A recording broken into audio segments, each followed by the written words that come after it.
4e festival de la parole et du livre, édition virtuelle. Et pour rencontrer les auteurs, c'est par là. Suivez-nous!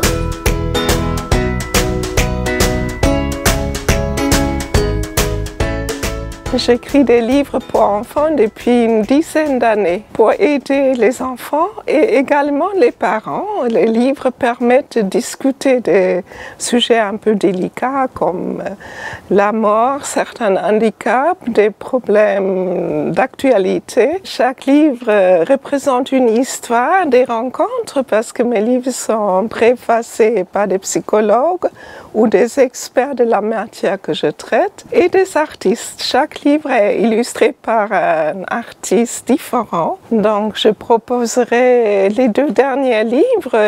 L'année dernière, parle de la non-voyance, toujours avec une approche très positive. La jeune fille qui est aveugle va se rendre compte qu'elle est finalement comme tous les autres grâce à 2 amours, son chien guide d'aveugle et le deuxième, un jeune homme qu'elle va rencontrer. Le petit dernier livre parle de la dépendance aux jeux électroniques, qui est bien sûr d'actualité, et c'est pour aider les parents comme les enfants à prendre un peu de distance et de se rendre compte que le monde réel est beaucoup plus important que le monde virtuel.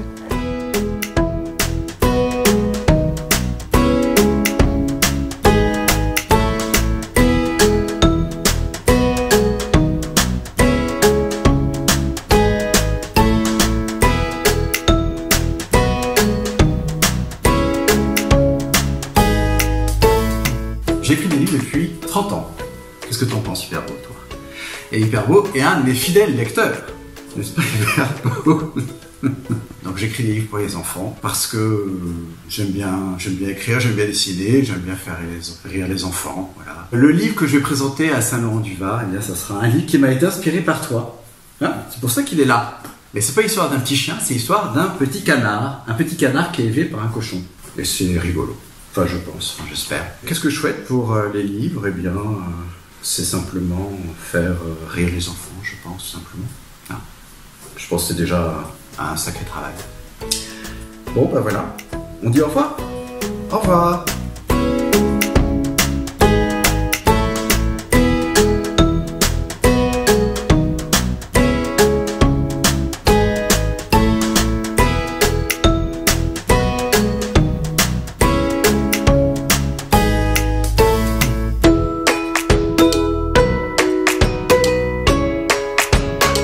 J'écris des livres pour les enfants depuis maintenant 20 ans. Je suis donc un illustrateur, un auteur-illustrateur du XXe siècle.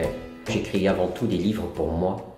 J'écris des livres pour moi et il s'avère qu'ils sont pour les enfants. Et mon but dans mon métier, c'est me faire plaisir. Mon personnage phare, c'est le loup. Je travaille essentiellement sur la figure du loup.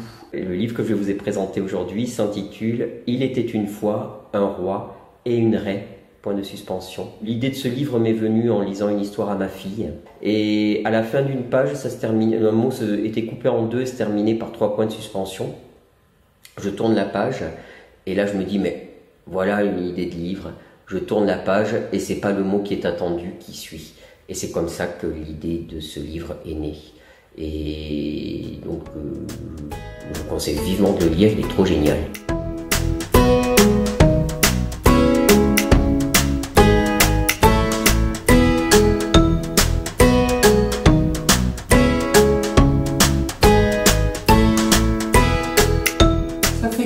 Déjà que j'écris des livres pour les enfants, pour la jeunesse. Mon personnage le plus connu s'appelle Anatole Bristol.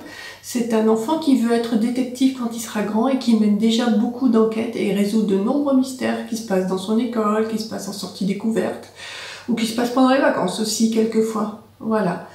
J'ai aussi une nouvelle série qui vient d'arriver qui s'appelle La classe de Madame Pafo. C'est une série de première lecture que j'ai fait avec une incroyable institutrice qui s'appelle Stéphanie Faux. Et on s'est vraiment régalé à créer des véritables histoires pour les jeunes lecteurs, pour que leur premier livre leur raconte déjà de véritables histoires. J'aime que mes livres soient un moment de rencontre entre les lecteurs et le personnage, Et j'aime surtout que ce soit un moment de plaisir et de divertissement. Même quand ils sont plutôt tristes que joyeux, mais en général ils sont toujours joyeux. Oui, il y a toujours de la bonne humeur.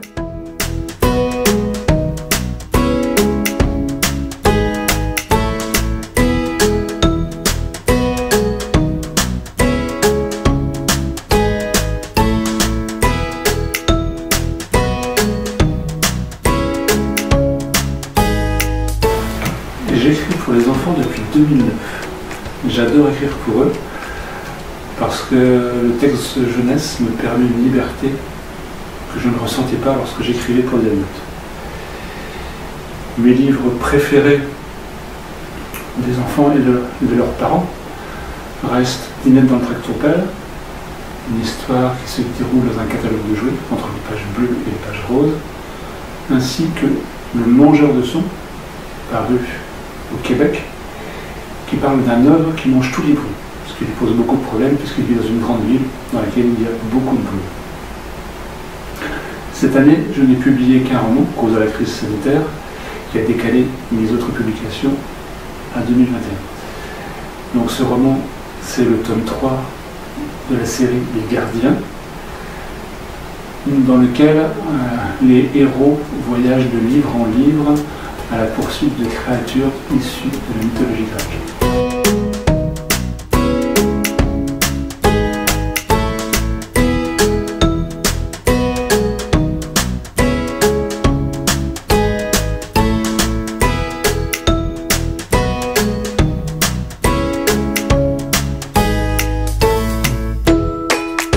J'illustre des livres depuis à peu près 9 ans maintenant.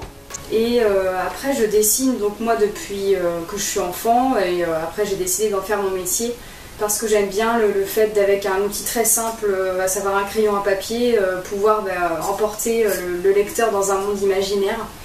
Et surtout je trouve que la lecture c'est vraiment un bon moyen de faire une pause dans sa vie, voilà, de plonger dans des univers particuliers pour totalement couper de la réalité en fait. Au niveau des livres phares, donc mon préféré ça reste Pêcheur de rêves que j'ai ici. J'en ai pris un autre avec moi qui a été aussi écrit par Christos l'auteur et édité chez la Marmite Amo. Donc ça parle là plutôt d'un amour fraternel, voilà, l'amour universel. Et si je vais par là, en fait, ce que j'espère amener en continuant de faire mon métier, c'est d'amener peut-être plus de bienveillance, voilà, essayer de mettre en lumière des valeurs qui me sont chères par le biais du dessin, que ce soit peut-être l'évasion aussi, et de continuer de croire en un monde peut-être plus humain, et de croire en ses rêves aussi, et j'espère que je le transmets bien auprès des enfants et des adultes. En tout cas, c'est ce que je me plais à croire.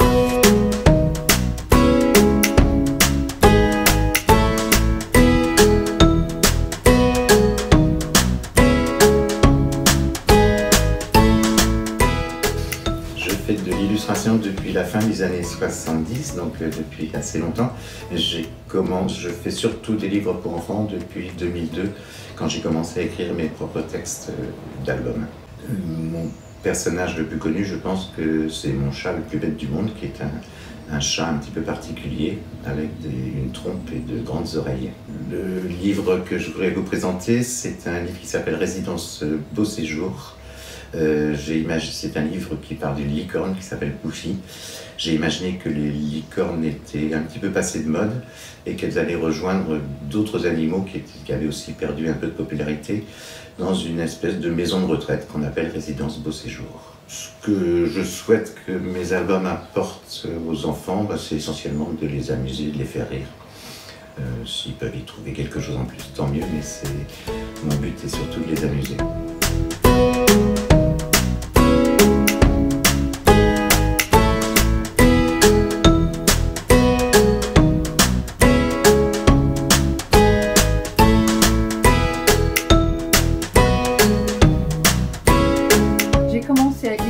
Et parfois écrire des livres pour enfants il y a à peu près 20 ans. Pourquoi? Je ne peux même pas dire, je crois que ça est venu assez naturellement. C'est peut-être parce que j'ai eu beaucoup de bonheur à regarder des illustrations dans les livres quand j'étais petite et je veux partager ce même bonheur.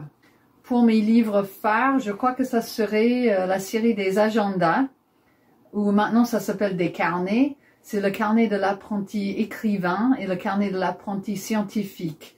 Je les ai illustrés, mais je ne les ai pas écrits. Pour le salon, je vais présenter plutôt mon livre qui s'appelle La photo. C'est aussi un livre que je n'ai que illustré et que Susie Morgenstern a écrit. Je voulais vous partager ce petit personnage, Yona, qui est dedans et qu'elle vous montre des expressions, des émotions et un grand travail d'imagination.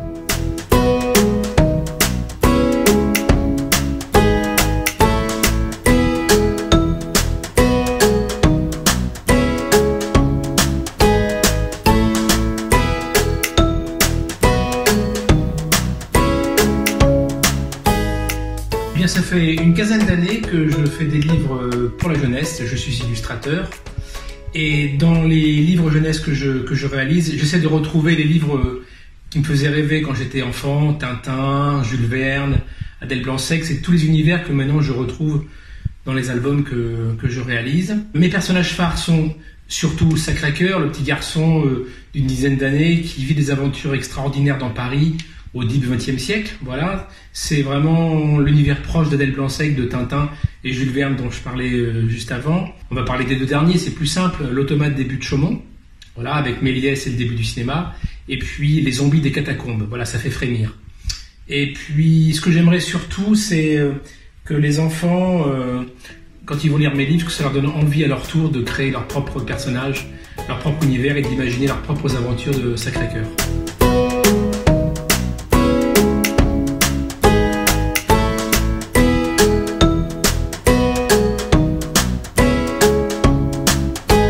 Je pense que c'est un magnifique média et pas du tout un objet en tant que tel pour transmettre aux enfants beaucoup de valeurs essentielles. Des valeurs sur l'environnement, de protection de l'environnement, de respect de l'être humain, de connaissance des autres.